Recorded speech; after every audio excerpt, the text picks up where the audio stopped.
Hace años estaba jugando baloncesto. Cuando de repente di un salto y descendí, algo sucedió en mi espalda baja. Supe que algo andaba mal. Resultó que un diminuto disco entre las partes L5 y S1 de mis vértebras se salió un poco. Y pensé para mí, esto no puede ser una gran cosa, ¿cierto? Pues vaya, resultó ser más que una gran cosa. Parece que las señales fueron enviadas a mi cerebro y este dio el mandato de tensar los músculos del disco para protegerlo.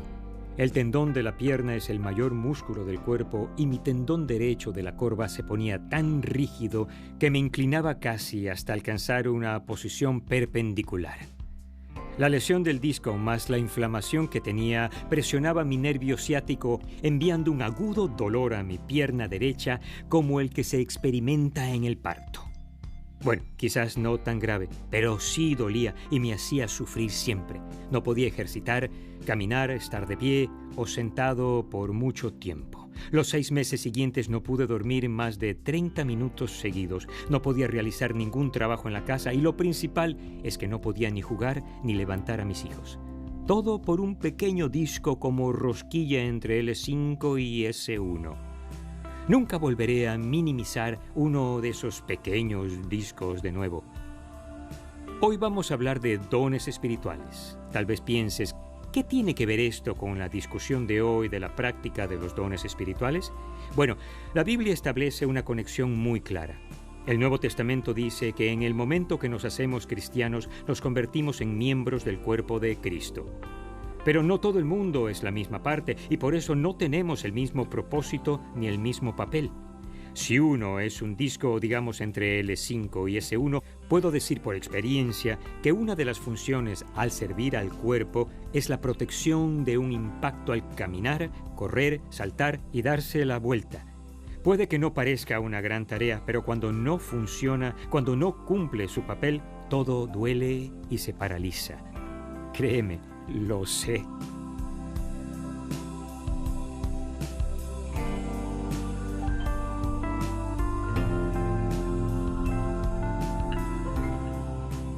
Esto conduce a una pregunta clave personal. ¿Qué dones y capacidades me ha dado Dios para servir a otros?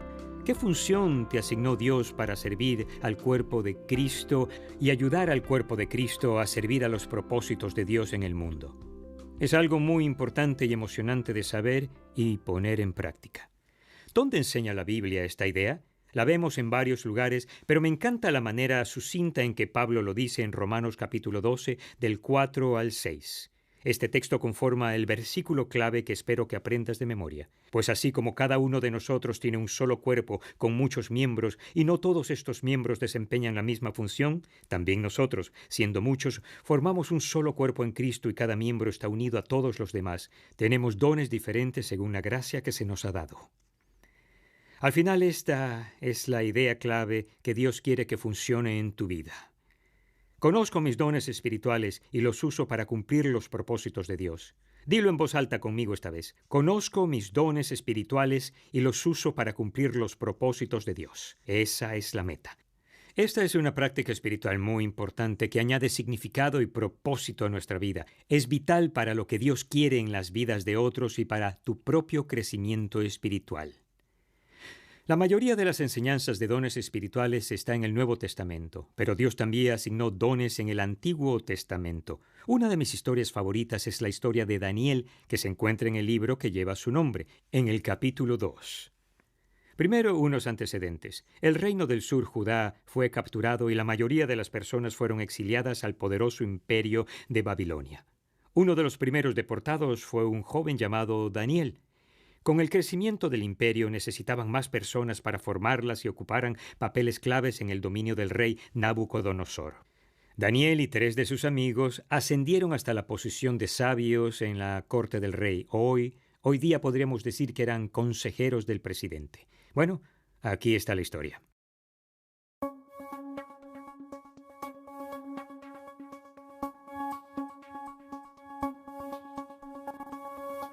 Después que fueran expulsados de su tierra prometida, los israelitas vivieron en la cautividad en naciones extranjeras. Uno de esos países era Babilonia. El rey de Babilonia, Nabucodonosor, se sentía inquieto por un sueño que había tenido y no entendía, sin poder dormir ya a causa del mismo. Por lo tanto, convocó a cualquiera que pudiera interpretar su sueño, magos, adivinos y astrólogos. Ellos se presentaron delante del rey y le pidieron que les contara su sueño para que pudieran interpretarlo. Sin embargo, el rey no les contó el sueño. En cambio, les pidió a los hombres que ellos le dijeran a él cuál era el sueño y lo que significaba. Les informó que si no podían hacerlo, serían ejecutados. Los hombres respondieron: «No hay nadie en la tierra capaz de hacer lo que su majestad nos pide». El rey Nabucodonosor estaba furioso, así que ordenó la ejecución de todos los sabios, magos, adivinos y astrólogos que vivían en Babilonia. Entonces fueron enviados guardias para buscar a uno de los sirvientes del rey, un israelita llamado Daniel, ya que él también era considerado uno de los hombres sabios. Daniel, con mucha sabiduría, le pidió al comandante de la guardia del rey un tiempo adicional para interpretar el sueño. Luego se fue a su casa, y junto con sus amigos oraron que Dios los ayudara a interpretar el sueño del rey. Durante la noche, Daniel tuvo una visión que le reveló cuál era el sueño del rey y lo que significaba. Cuando se despertó, alabó a Dios y fue a hablar con el comandante de la guardia del rey. «No mates a los sabios babilonios. Llévame ante el rey y le interpretaré el sueño que tuvo», pidió. Cuando Daniel llegó, el rey preguntó: «¿Puedes decirme lo que vi en mi sueño y darme su interpretación?» Daniel respondió: «No hay ningún sabio ni hechicero, ni mago o adivino que pueda explicarle a su majestad el misterio que le preocupa, pero hay un Dios en el cielo que revela los misterios». Entonces Daniel describió los detalles exactos del sueño del rey. Describió a una estatua gigante, hecha de oro, plata, bronce y hierro. Describió que una roca golpeó la estatua y la hizo pedazos. Luego el viento sopló sobre los pedazos de la estatua y los hizo volar. Pero la roca que había golpeado la estatua permaneció y se convirtió en una inmensa montaña que llenó toda la tierra. En ese momento, Daniel le dijo al rey lo que significaba el sueño, explicando que las diferentes partes de la estatua representaban el reino de Babilonia y otros reinos semejantes, y la roca que destruyó la estatua representaba el reino de Dios, un reino que nunca sería destruido. Ante eso, el rey Nabucodonosor se postró delante de Daniel. «Tu Dios es el Dios de dioses y el soberano de los reyes. Tu Dios revela todos los misterios, pues fuiste capaz de revelarme este sueño misterioso». Entonces, el rey nombró a Daniel gobernador de toda Babilonia, le dio muchos regalos y designó a los amigos de éste para que le ayudaran a supervisar Babilonia.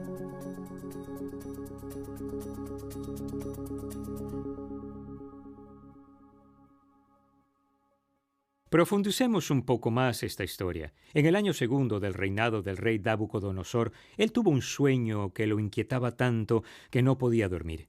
Así que se despierta y reúne a un grupo de sus hombres sabios formado por adivinos, encantadores y astrólogos para que interpretaran el sueño. Les lanza un desafío. Solicita que primero le digan el sueño que había tenido antes de interpretarlo. Él pensó: cualquiera puede inventar una interpretación, pero el rey quería saber la verdad. Y llevó el asunto a otro nivel en el versículo 5. El rey le advirtió al astrólogo: «Mi decisión ya está tomada. Si no me dicen lo que soñé, ni me dan su interpretación, ordenaré que los corten en pedazos y que sus casas sean reducidas a cenizas. Pero si me dicen lo que soñé y me explican su significado, yo les daré regalos, recompensas y grandes honores. Así que comiencen por decirme lo que soñé y luego explíquenme su significado». Vaya, ¿y tú creías que tenías un jefe exigente? Desde luego ellos no pudieron hacerlo, y el rey ordenó que todos los sabios fueran ejecutados. Como Daniel era parte de ese grupo, lo buscaron para incluirlo en la ejecución. Esa noche Daniel regresó a su casa y les pidió a sus amigos que se unieran a él para rogarle a Dios que les diera su sabiduría. Este es el versículo. Durante la noche, Daniel recibió en una visión la respuesta al misterio. Al día siguiente, Daniel se presentó ante el rey y, para sorpresa del monarca, relató el sueño exactamente como había ocurrido. Retomemos la historia en el versículo 31. En su sueño su majestad veía una estatua enorme de tamaño impresionante y de aspecto horrible. La cabeza de la estatua era de oro puro, el pecho y los brazos eran de plata, el vientre y los muslos eran de bronce, y las piernas eran de hierro, lo mismo que la mitad de los pies, en tanto que la otra mitad era de barro cocido. De pronto, y mientras su majestad contemplaba la estatua, una roca que nadie desprendió vino y golpeó los pies de hierro y barro de la estatua, y los hizo pedazos. Con ellos se hicieron añicos el hierro y el barro, junto con el bronce, la plata y el oro. La estatua se hizo polvo, como el que vuela en el verano cuando se trilla el trigo. El viento barrió con la estatua y no quedó ni rastro de ella. En cambio, la roca que dio contra la estatua se convirtió en una montaña enorme que llenó toda la tierra. Daniel acertó. El rey sin duda permaneció sorprendido mientras Daniel, sin olvidar nada, interpreta el significado del sueño. Los materiales representan 4 reinos diferentes. La cabeza de oro se refiere a Babilonia, el reino del rey Nabucodonosor. El pecho y los brazos de plata representan el reino de los medos y persas que vendrían. El vientre y los muslos de bronce representan al tercer reino, el imperio griego. El cuarto reino, las piernas de hierro y los pies en parte hierro y en parte barro, representa al imperio romano que vendría. La roca cortada, la cual diezmó la estatua y se convirtió en una gran montaña que llenó la tierra, es una referencia al reino de Dios establecido para siempre. El rey se quedó tan abrumado por la capacidad de Daniel para interpretar el sueño que lo asciende a gobernador sobre toda la provincia de Babilonia y lo coloca sobre todos los otros grandes sabios. Vaya historia, ¿verdad? Podría resultar abrumadora para la mayoría. Los que nos escuchan tal vez no sientan que han recibido el don de revelar e interpretar sueños para los reyes. Bueno, uno nunca sabe lo que Dios planea. Para la mayoría, el plan de Dios es más sencillo pero poderoso para las vidas de quienes nos rodean. Para ayudarte a descubrir qué dones te ha dado Dios, quisiera contar una historia. Luego, como parte de la discusión, usen la historia para ayudarse a descubrir qué papel desempeñarían en este escenario. Imagina que vas conduciendo por la autopista y por delante va una camioneta con una familia de 5 en el interior. En la parte trasera hay varias jaulas llenas de gallinas. La camioneta de repente comienza a dar bandazos, pierde el control, se sale de la carretera, cae en la cuneta y se vuelca. Las jaulas salen volando de la parte trasera y se abren quedando libres las gallinas. Tú y también otros de inmediato se detienen a un lado y van a ayudar. Ahora, quiero que pienses en tu primera reacción y la actividad en la que serías más probable que participaras cuando te detienes para ayudar en esta escena. ¿Eres el que inmediatamente toma la iniciativa? Les anuncias a todos: «Tengo esto controlado, amigos, déjenmelo a mí y escuchen». Y después comienzas a delegar responsabilidades y dar órdenes y los que están allí pasan a la acción. ¿Eres el que comenzaría a organizar y supervisar los detalles? Luego de escuchar las órdenes del líder, comienzas a hacer el plan, a dividir a la gente en grupos y organizar equipos, alguien que dirija el tráfico, los que ayudarán a las víctimas y otros que irán a atrapar las gallinas. Y luego asegurarte que esos grupos tengan las herramientas para hacer el trabajo. Quizás seas la persona que se enfocaría en las necesidades de la gente, olvida el auto, las gallinas que esperen. Eres el que atiendes enseguida a las 5 personas en el vehículo para darles ayuda, tranquilizarlas y ocuparte de ellas y esperar a los paramédicos. Misericordia por las víctimas sería tu enfoque principal. Quizás seas la persona que se da cuenta de que ese esfuerzo tomará algún tiempo y el equipo de rescate necesitará comida y agua. Irías a buscar algunas provisiones para todos. En un breve momento pensarías en lo conveniente que sería agarrar a una gallina para el almuerzo. Tu necesidad de ser generoso con los dispuestos a sacrificar tiempo y energía te llama al servicio. Eres la persona que comenzaría a preguntarle a los envueltos en el accidente lo que podrían aprender de esa desesperada situación. ¿Qué se podría haber hecho para no perder el control?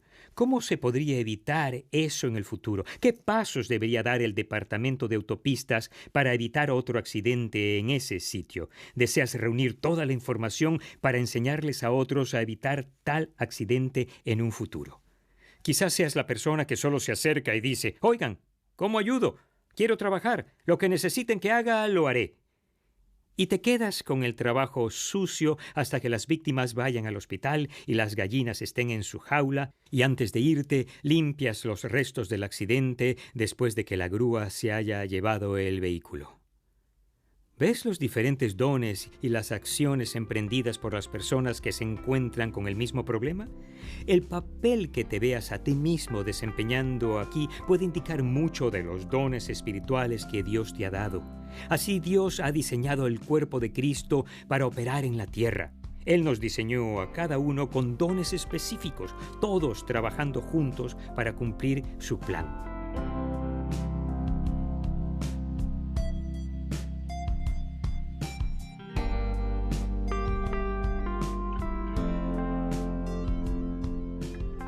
Aquí un par de puntos de aplicación para que sigas en esta práctica espiritual vital. Número 1. Como comunidad, debemos ayudarnos unos a otros a descubrir qué don le ha dado Dios a cada uno. Conoce tu don espiritual, el papel que define tu punto óptimo cuando un camión lleno de personas y gallinas se vuelca. Número 2. Conoce y celebra los dones de las personas que Dios ha puesto a tu alrededor. Dios nunca pone todos los dones en uno solo, sino los reparte para que dependamos unos de otros y lograr lo que Él tiene en mente. Número 3. Usa tu don. No es suficiente conocer tu don, debes usarlo. Úsalo para lograr lo que sí importa para Dios. Sería una lástima que la nariz supiera que es una nariz y no oliera una rosa o un plato de comida. Sería una vergüenza para los pies saber que son pies y nunca comprometerse a llevar al cuerpo a donde necesita ir. Y finalmente, al usar tu don, no olvides algo. Número 4. Reconoce y dale a Dios el mérito por tu don. Notemos cómo le respondió Daniel al rey cuando le preguntó: ¿puedes decirme lo que vi en mi sueño y darme tu interpretación? Él contestó: no hay ningún sabio, ni hechicero, ni mago o adivino que pueda explicarle a su majestad el misterio que le preocupa. Pero hay un Dios en el cielo que revela los misterios. Ese Dios le ha mostrado a usted lo que tendrá lugar en los días venideros. Cuando colectivamente, como cristianos, conocemos y usamos los dones espirituales para los propósitos de Dios, es algo hermoso de ver. Al final del día, las personas que antes ignoraban a Dios lo reconocen. Al final de la historia de Daniel, el rey Nabucodonosor cayó postrado ante este joven y dijo: tu Dios es el Dios de dioses y el soberano de los reyes. Tu Dios revela todos los misterios, pues fuiste capaz de revelarme este sueño misterioso. No hay un sentimiento mejor en la vida que entender el impacto de usar nuestros dones en armonía con otros del cuerpo de Cristo. 6 meses después de dañarme la espalda, me operaron este pequeño disco que sobresalía entre L5 y S1.